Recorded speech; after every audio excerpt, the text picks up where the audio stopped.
Bonjour et bienvenue sur le Journal du Geek, c'est Anne et je suis avec Greg pour vous présenter donc le test de l'iPhone 5, le nouveau smartphone d'Apple qui succède donc à l'iPhone 4S qui était sorti en octobre dernier. Donc l'iPhone 5 a été annoncé le 12 septembre dernier pour une disponibilité depuis le 21 septembre. Donc vous imaginez que pour le grand public c'est quelque chose qui c'est un smartphone qui se vend très très bien. Et par rapport à un iPhone 4S, vous pouvez voir que la grosse différence se situe au niveau de l'écran, puisque en termes de design, Apple a décidé de faire dans la continuité avec ce design un peu, on va dire, edge, bord, etc. Là, il est juste un peu plus long parce que l'écran passe à 4 pouces, donc de 3,5 à 4 pouces avec un ratio plutôt 16 neuvième, puisque la résolution est de 1136 par 640. Donc voilà. L'écran est bien évidemment Retina puisque c'est la marque de fabrique maintenant de la firme de Cupertino avec un processeur derrière A6, donc c'est un dual core qui est apparemment cadencé à 1 GHz avec 1 Go de RAM et une mémoire allant de 16 à 64 Go. Juste pour vous montrer vite fait au niveau de la finition, donc on a la version blanche et la version noire en test. Et vous pouvez voir que c'est quand même que le design n'a pas trop évolué, mais par contre au niveau de la finition c'est quelque chose d'assez fabuleux. On retrouve donc les deux bandes de céramique en blanc ou en noir et surtout un dos en métal du plus bel effet. Donc franchement ça. Là-dessus, autant quand on a un Galaxy S3, ça peut faire plastique, etc. Ici, avec l'iPhone, on se retrouve avec un objet qui est quand même qui claque pas mal, puisque c'est d'ailleurs le premier effet qu'on observe chez les personnes qui découvrent l'iPhone 5. Donc quand on leur met entre les mains, ils sont là, waouh, c'est quand même un bel objet. Il fait 112 grammes pour 7,6 mm d'épaisseur, donc il est quand même plus fin que l'iPhone 4S et surtout bien plus léger. Donc avec un écran de 4 pouces, vous le sentez tout de suite que c'est quelque chose d'assez léger et plutôt pas mal. Au niveau de l'autonomie, pas grand chose à dire si ce n'est que on retrouve un peu le niveau de l'iPhone 4 à sa sortie, donc avec une autonomie quand même qui dure facilement une journée, voire même 2 jours si vous n'êtes pas des power users comme je le suis. Et là-dessus, c'est plutôt une bonne nouvelle parce que l'iPhone 4S avait un peu de mal à suivre au niveau de l'autonomie. Pour finir, donc sur le design. Hop, vous avez sur le côté les fameux boutons plus et moins pour le volume, le petit bouton pour mettre l'appareil en mode vibreur ou pas, le bouton de veille, le bouton de home et le fameux nouveau dock, prise dock avec qui est appelé prise Lightning. Voici donc sinon à quoi ressemble la fameuse nouvelle prise Lightning. Donc là vous pouvez voir que c'est la version avec adaptateur micro USB. Donc c'est tout petit et ça vaut quand même 19 €. C'est un peu l'arnaque là-dessus parce que je pense qu'Apple aurait dû nous le livrer en standard, surtout qu'en Europe c'est une obligation de proposer une connectique compatible avec tous les chargeurs qu'on a, donc avec du micro USB. Or Apple ne le fait pas et nous vend comme ça 19 €. C'est quand même assez cher payé pour un bout de plastique. Alors il faut savoir aussi sur cette nouvelle prise qu'il y a une sorte de mini processeur à l'intérieur qui permet de détecter, d'éviter justement aux constructeurs chinois de copier bêtement les câbles et de sortir des câbles non certifiés. Donc du coup on est vraiment obligé de passer par la case de certification et donc de payer quelque chose à Apple chaque fois que vous allez vouloir sortir un accessoire compatible. On continue vite fait avec les caractéristiques techniques au niveau de l'APN. Donc, comme pour l'iPhone 4S ici, c'est un APN rétroéclairé de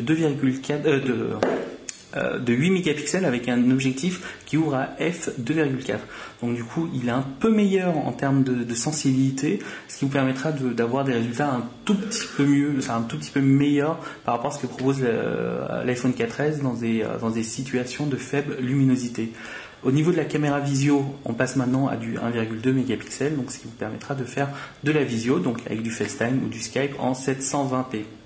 Voilà, et donc permet même de prendre des photos en 720p de devant. Donc je suis pas un grand fan de la prise de photo en caméra visio, mais je sais que la jante féminine s'y adonne énormément. Pour l'écran, on revient vite fait sur l'écran, donc pour vous montrer quand même que c'est un écran en 16 neuvième, donc vous pouvez voir que la surface d'affichage est quand même assez c'est beaucoup plus confortable, surtout pour les films. Malheureusement pour certains jeux, donc je vais vous montrer un jeu que j'aime beaucoup par exemple comme Super Hexagon, Super Hexagon, vous voyez que le jeu n'est pas encore optimisé pour iPhone 5. Résultat des courses, on a 2 bandes noires, comme lorsqu'on avait un écran 4 tiers et qu'on regardait des vidéos en 16/9. Par contre, quand c'est optimisé, donc comme c'est le cas par exemple de Super Monster Hit My Kondo, l'avantage c'est que vous pouvez voir directement que c'est bien optimisé et que pour une surface d'affichage de jeu, c'est quand même assez agréable. Voilà. Idem pour les vidéos, je vais vous montrer vite fait des vidéos. Donc là, j'ai le fameux Art of Light de Red Bull. Et c'est quand même beaucoup plus sympa de regarder une vidéo en 16/9 là-dessus. Même si, pour le coup, j'avoue, je préfère avoir un Galaxy Note 2 qui arrivera en test dans pas longtemps. Mais vous voyez quand même la grosse différence d'écran entre le Galaxy Note 2 et l'iPhone 4S. Donc il n'y a pas vraiment de comparaison, sauf que je voulais vous montrer vite fait quand même à quoi ressemblait le fameux Galaxy Note 2. Voilà. Pour revenir maintenant à l'OS, on a donc iOS 6. La grosse différence avec l'iPhone 4S, c'est cette apparition d'une ligne d'application supplémentaire. Donc dans l'absolu, ça apporte pas grand-chose. On peut très bien vivre avec 4 lignes d'application. Maintenant, dans la pratique, une fois qu'on a goûté à cet écran 4 pouces, c'est vrai que c'est quand même plus agréable. Tout comme pour les dossiers, maintenant on peut mettre jusqu'à 16 applications, alors qu'avant c'était limité à 12. Alors vous allez me dire, ouais, mais je chipote, je pourrais créer un deuxième dossier. Sauf que là, moi je suis un peu un maniaco-dépressif de tout ce qui est organisation de mes icônes, que ce soit sur ordinateur ou sur smartphone. Vous voyez que 12 ça va aller relativement vite, donc là, avoir une ligne supplémentaire, c'est pas plus mal. Et là, je le vois par exemple dans mes outils de productivité. C'est plutôt sympa. Par exemple, là, j'ai pu rajouter le fameux Google Maps, puisque je vais pas vous faire un dessin, mais vous avez déjà vu tout ce qui s'est passé sur Internet. iOS Maps est assez calamiteux dans le genre. Voilà, pour en revenir donc à iOS 6. Écran plus grand, donc avec tout ce qui va avec. Dans les nouveautés, on a dans les réglages quelque chose qui est plutôt sympa, c'est qu'il y a une mode Do Not Disturb, donc ne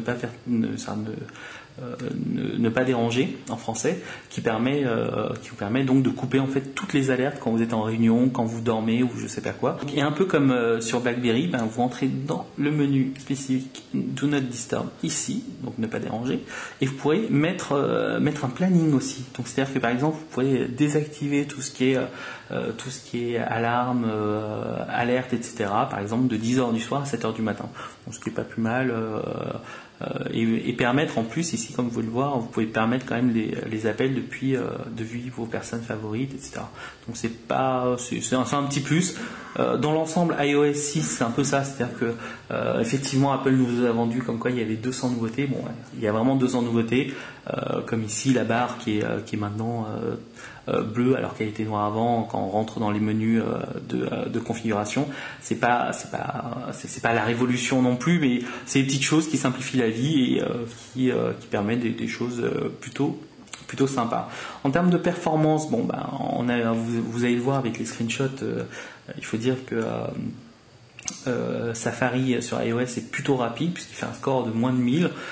Donc le meilleur appareil sous Android qui m'a donné ce résultat actuellement, c'était le Galaxy Note 2 qui a quand même un quad-core à l'intérieur, un quad-core qui est lancé à 1,6 GHz, alors qu'ici on a juste un simple dual-core à 1 GHz ou 1,3 selon les tests qu'on a sur le net. Là on ne peut pas vous dire puisque Apple nous a pas communiqué la fréquence des processeurs. Dans tous les cas, c'est là où on voit quand même l'importance de l'optimisation qu'il y a entre le hardware et le software, ce qui nous permet d'avoir quelque chose de sympa, puisque quand on lance des jeux, les jeux, je vais pas vous lancer, je vais lancer un autre jeu. Ça différents jeux, on peut voir que c'est quand même assez bluffant. Comme là on va lancer vite fait EA Sports, le FIFA 13. Donc oui, je sais, FIFA 13 sur iOS, c'est un peu une hérésie, mais la semaine dernière je ne pouvais pas y jouer, donc du coup j'étais bien content de l'avoir quand même. Et surtout c'est un des premiers jeux qui est optimisé pour l'iPhone 5, donc avec cet écran 16:9, ce qui est quand même pas plus mal, puisque du coup on se retrouve avec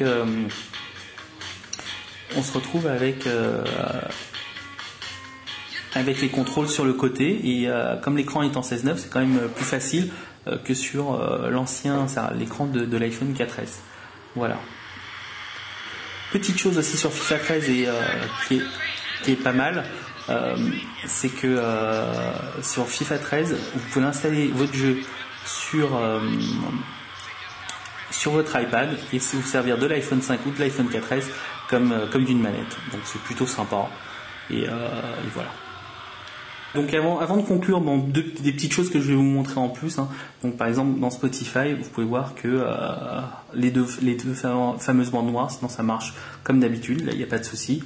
Et quand c'est optimisé, vous prenez iTunes avec les playlists, etc. Donc c'est plutôt sympa. Oui, j'écoute la musique de Smallville, j'aime bien. Donc je crois que j'ai à peu près fait le tour. Maintenant effectivement, on peut pas parler de tout dans une vidéo. Donc n'hésitez pas si vous avez des questions. Mais en conclusion, c'est un peu la même que c'est un peu ce que je pensais depuis le départ, c'est que on a beau dire ce qu'on veut, c'est-à-dire que l'iPhone 5 n'a évolué que de à peine même pas 1 centimètre par rapport à l'iPhone 4S, on a beau dire ce qu'on veut, c'est quand même une des meilleures expériences utilisateurs pour le grand public. Donc je précise bien pour le grand public, parce que c'est vrai qu'à l'heure d'aujourd'hui, même si effectivement on a Android qui fait la même chose, etc. Pour le grand public, c'est quand même rassurant d'avoir un smartphone qui permet de tout faire, qui a des applications, etc.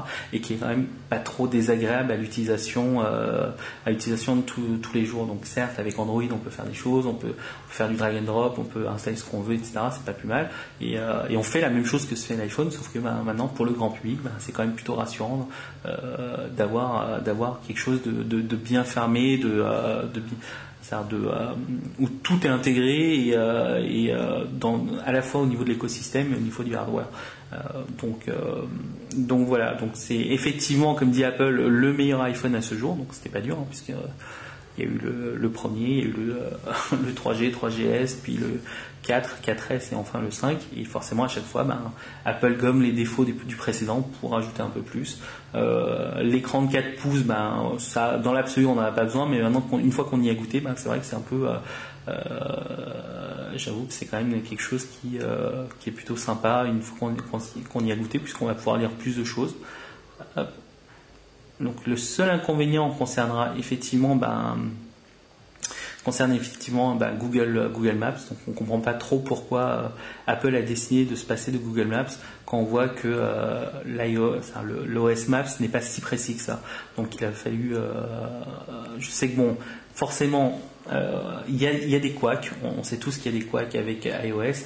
Alors je ne sais pas s'il est plus ou moins précis. Moi j'avoue que j'ai pas trop eu de soucis dans Paris. J'ai eu quelques soucis en banlieue et de ce que j'ai pu voir, c'est peut-être aussi parce que comme c'est un nouveau produit et que c'est Apple, peut-être que tout le monde se focalise vraiment sur tout ce qu'on peut trouver comme défaut sur le logiciel Maps d'Apple. Maintenant, je pense que Apple fera des efforts pour améliorer son logiciel et là-dessus, ça va prendre un peu de temps. Maintenant, on espère aussi que Google sorte son application et on verra avec le temps. Je crois que j'en ai à peu près terminé, donc n'hésitez pas si vous avez des questions à nous retrouver sur journaldugeek.com.